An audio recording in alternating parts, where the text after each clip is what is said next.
ด้วยความเป็นห่วงเป็นใยต่อสุขภาพและชีวิตการเป็นอยู่ของประชาชนบรรดาเผ่าโดยเฉพาะแม่นประชาชนที่ถูกยาคาดเคลื่อนเครื่องนุ่งห่มอยู่เขตชนบทห่างไกลซอกลี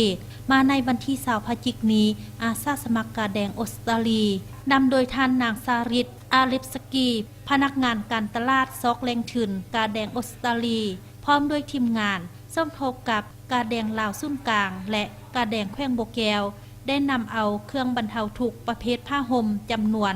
95พื้นซาดยาง60พื้นมุ้งครอบครัว80ด่างเครื่องใช้สร้อยครอบครัวจำนวน20ธง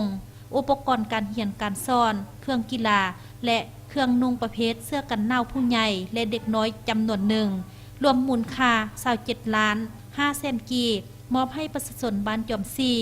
บ้านน้ำกอและโรงเรียนมัธยมต้นโรงเรียนประถมสมบูรณ์นำจวมเมืองห้วยสายแขวงโบแกวภายหลังสำเร็จการมอบเครื่องบรรเทาทุกข์แล้วยังได้สาธิตวิธีการล้างมือให้ถึกหลักอนามัยสะอาดเข้าร่วมมีทานนางส้มพรธรรมวงศา